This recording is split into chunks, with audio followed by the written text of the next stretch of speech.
Right, picture this. You're playing FC24, you've got your settings all dialed in, and you're just getting used to legendary difficulty. But then, you see it, the dreaded file update, and you just know all of your hard work's gone out the window. And then you just start sweating. Wait a minute, is this geezer even playing FC24? And then the next thing you know, your missus is chewing your ear off. Now listen up, I'm not a therapist. I can't help you if your missus has caught you jerking your gherkin. But what I am here to do is suggest some sliders that you can use in FC24 to make legendary great again. Bring you a little bit of joy in these dark times, and make you as happy as my mate Tony is right here. Big up to your Tone. Alright then, let's have a look at these bloody sliders there. Now, again, updates. Things can change. Now, things do change with this game all the bloody time. Now, I've got to be honest. I could have left these as they were. The sliders haven't changed too much. And I was really enjoying the gameplay that we'd just been using. So, with the sliders that we'd been using before. But, in the thoughts of fairness, you got to make it a little bit more challenging, ain't you? And this is the way that you increase the longevity of the game. I've got to be honest, back in the day, I would have got bored so easily with this game. But I just don't know. And I think it is because we use these sliders, because we manipulate them, because we make things a little bit harder and a little bit more challenging. It just keeps the game fresh for me. And for a couple of years now, again, everyone's going to have their problems with the game. Of course we do. We always have problems with the game, but we've got to take it for what it is, and also we've got to keep it fresh for ourselves. So this is the way to do it, in my personal opinion.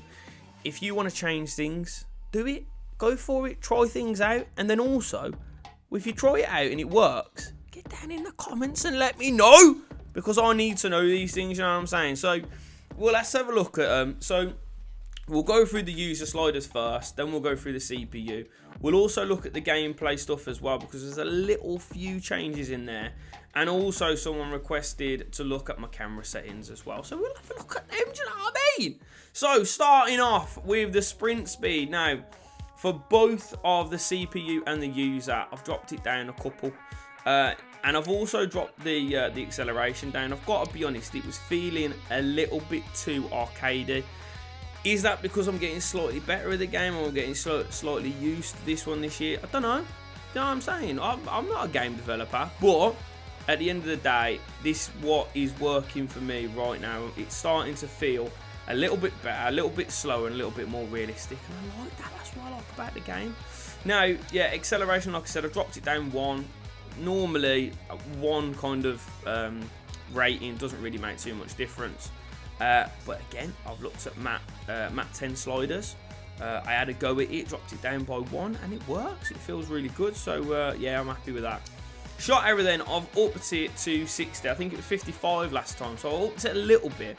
Just because every now and again, I'll be scoring like 3 or 4 bangers in a game, or in a couple of game span. Now, if you've been watching the My Player, the Deadly Duo, then you'll notice that in the last episode, I seem to score a load of bangers. Now, I don't know if, again, because my players are getting better, or I'm playing with a better calibre of players, or it's just that I'm getting used to the pab and whatever, and getting more like kind of dialed in with it. But trying these out, I did find there was a little bit more of a variation in the shot styles and the shot types and where my shots were going. I had 2 shots with Kamara in the same game. One of them flew past Areola, and the second one, like, literally almost hit the corner flag. I don't even know what happened, and I like that. I like the fact that there's variation. It might have been that there was a bouncing ball, maybe that I've kind of slightly manoeuvred the trigger a little bit, but that's good to me. That I don't want every single one flying in exactly the same place every single time. It gets boring, and there's no challenge in it. There's no kind of variety in it. So yeah. Pass error has gone up as well, again in the kind of the thought process of it being a little bit more challenging, a little bit more realistic. Pass error going up slightly. Shot speed has come down a little bit. Again, one of those things where shot speed sometimes can mess with the goalkeepers and the goalkeeper animations and things like that. And again, I've played a couple of games with this. 49 seems about decent. And again, you'll see in the background here, there's a save that Onana makes in a couple of seconds where the animation looks really good. And there's also a couple of saves that Martinez makes that are pretty decent. You can see the goal there against Delo is a bit gutting. This one here, where Diaby, look at that for a save, absolutely incredible, and it's point blank as well. Pass speed gone down a little bit, again, more realistic. I like that personally. If you like it a little bit more arcadey, a little bit more fast paced, then just keep it up there. Injury frequency, I've taken it up a little notch. Now, Matt 10, their sliders, they said 85. I've taken it up from 75 or maybe 80 to 82. And playing the couple of games, there was a couple knocks. So I know that Watkins picked up a bit of a knock in one of the games, but then shook it off.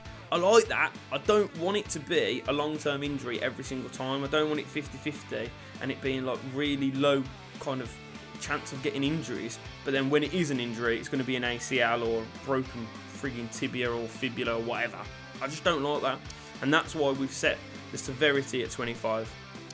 Goalkeeping ability, for us, I brought it down a little bit.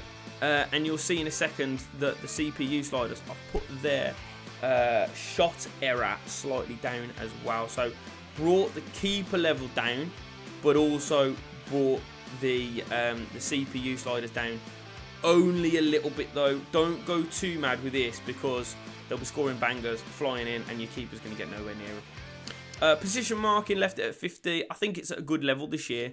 You could up it to maybe 55 or 60 if you're finding when you use close control that you're getting past people. There's a bit of skill that I do with Bailey in one of these games. Oh my god, absolutely unbelievable.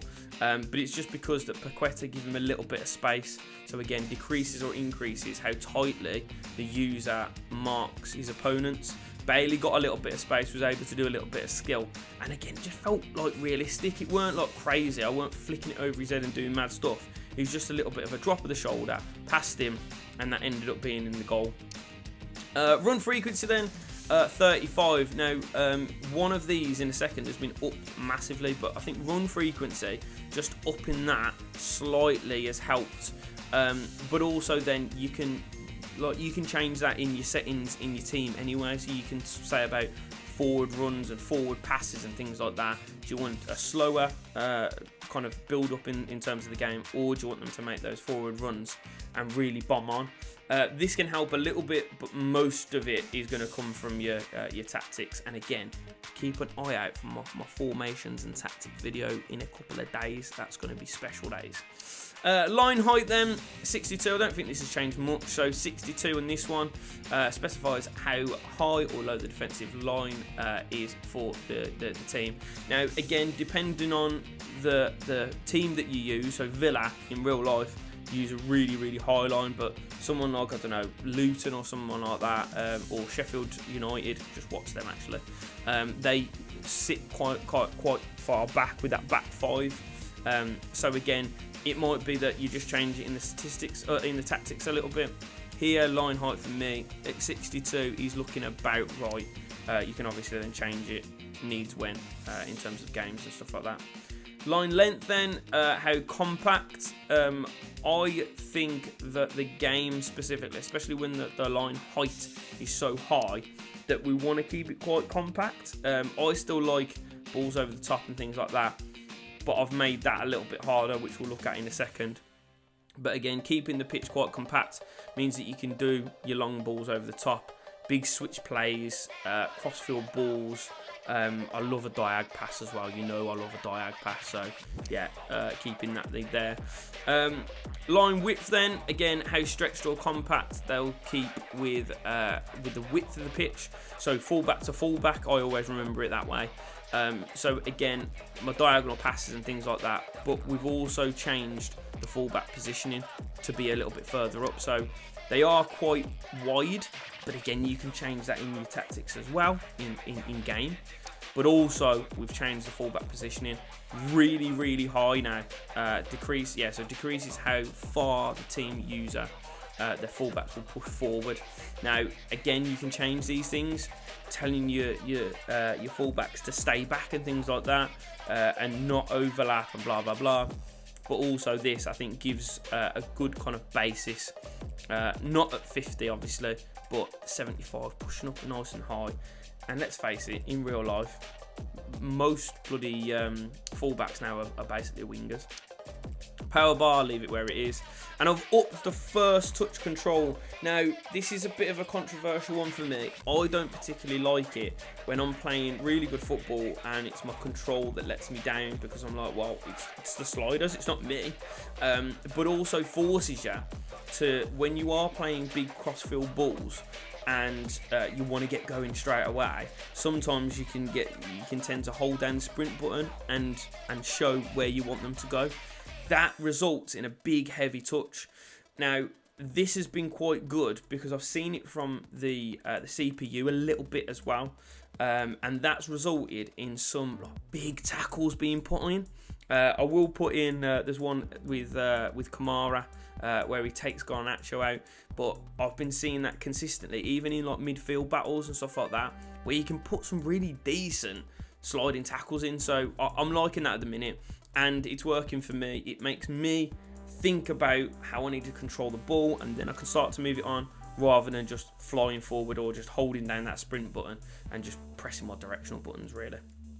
Now, CPU sliders aren't too different, but a big difference here straight away is that I've left the CPU's sprint speed at 15. Again, just thinking about kind of keeping this nice and fresh and difficult gives them just a slight advantage. But as you can see here, there's a clip that I'm going to insert where Concer's running back, midfielder breaking from deep, and Concer's being able to get back round him. Realistic, James Ward-Prowse is not the quickest in the world, and Concer for a centre back is pretty quick. So again, keeping it quite realistic, keeping it quite challenging, especially when you come up against bloody like Isaac. I had Isaac versus Branthwaite. Branthwaite's pretty quick anyway, but Isaac was absolutely lightning and he cooked him. Acceleration keeping it at 50. Shot error at 60 then, reduced it, sorry, from the last set of sliders so that it creates that little bit more difficulty in terms of what my keeper can do and what they can produce. Pass error, bringing it down a little bit, so it's 55 now. Again, allowing them to have a little bit more of that kind of speed in the attack and the passing. I think naturally the game has become slightly slower, so bringing this down a little bit more, it just allows for that kind of the pass error to be significantly lower for them. Pass speed 42. Again, it's sitting relatively the same as ours as well. Shot speed, again, I've lowered it to 49. Again, we've lowered or decreased the ability of our goalkeeper, so bringing shot speed down was important as well. Up their injury frequency to 82 as well, so similar to ours. Goalkeeper ability, I've brought it up slightly, so ours is 57 and theirs is 58, which I think is a little bit higher than last time.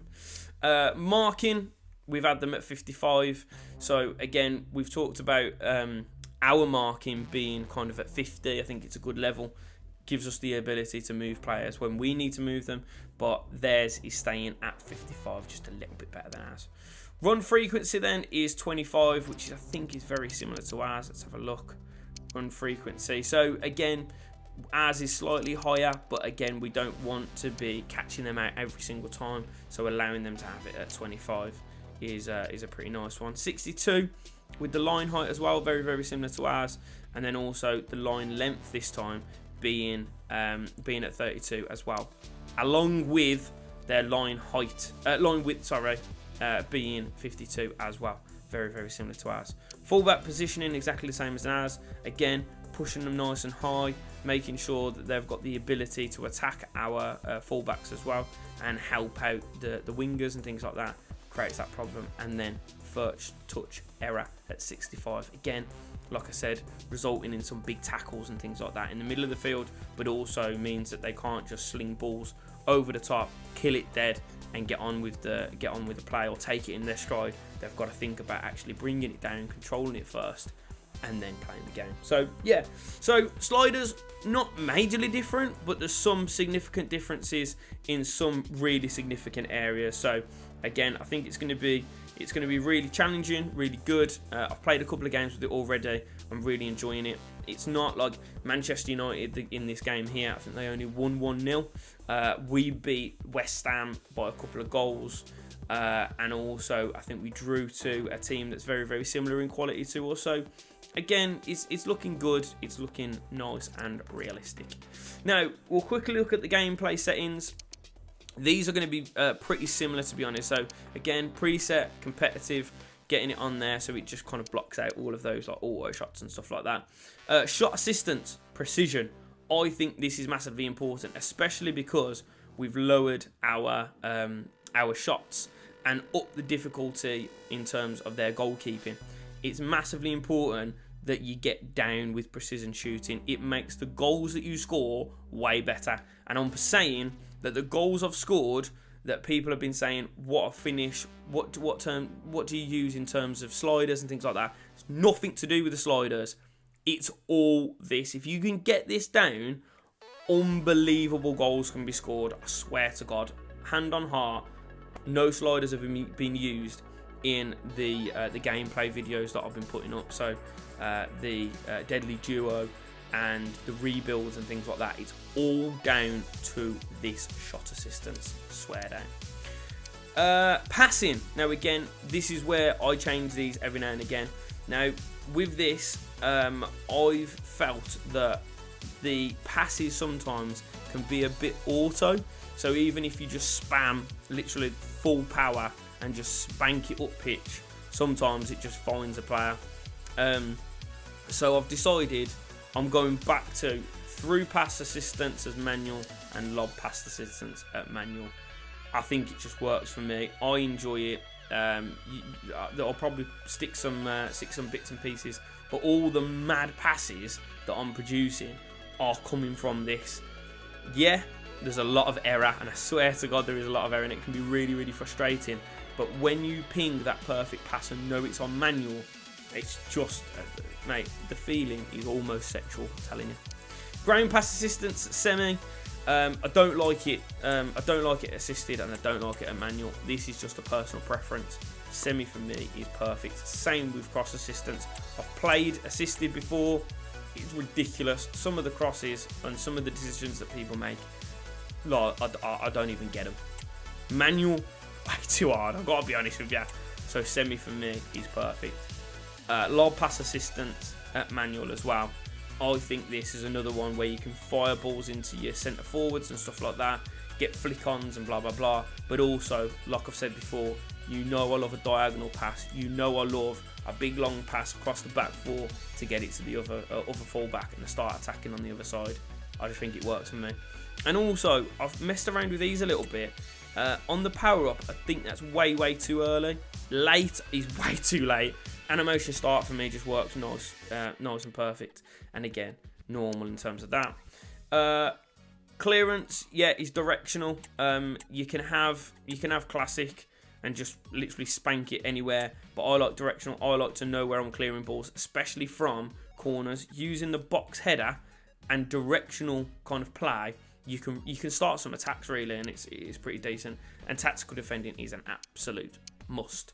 And I think, to be fair, the rest of it is all the same.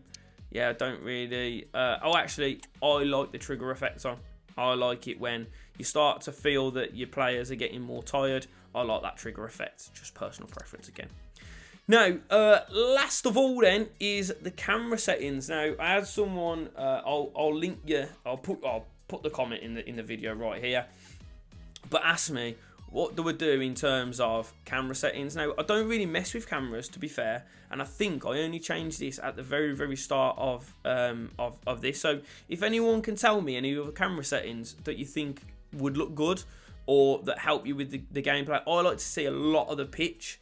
So I like to be able to see kind of what's going on in the attack, and most of the time when I'm controlling someone, I'm just looking at where I'm passing the ball. not at what they're doing. So I like it quite far away. So I'll go with Legacy, single player mode. I barely play on multiplayer. I barely play any of this stuff. Clubs, very rarely as well, but I'd probably go with Legacy rather than the EA Sports Cam. Never play the goalkeeper stuff, but I've gone with the height of it to be 16, nice and high up. So again, you can see it from a kind of a top down, more of a tactical view of the ground. Zoom on 3. So again, quite nice and far away, as you can see here. I don't want it kind of all the way zoomed in, so I'll have it on 3, nice and far away. Far side focus, so again, adjusts in game and moves towards the ball when getting closer to the edge of the pitch and things like that. So again, I like this. I think it's important. Ball tracking at 0 applies to when I do it, but I don't particularly like it. I don't think it's something that I want to use. So keeping it nice and stationary for me.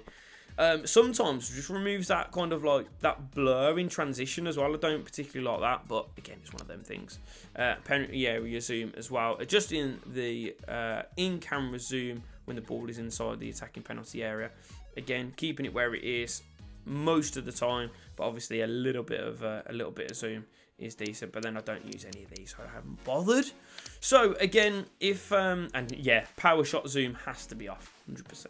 Now again, if you want me to try something different, if you want me to try some of your settings, please let me know.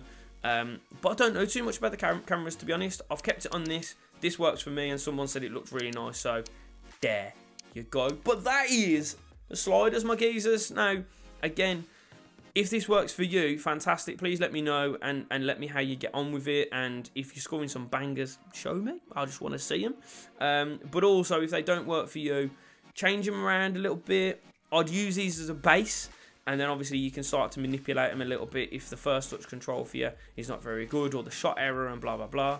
Just let me know how you're getting on with it, and also tell me what you've changed and why you've changed it, because I think it would be really interesting for me to see. But that is the end of my sliders video today. So again, much love for watching, sticking around and requesting these. I love it when people request it and go, when's the sliders videos?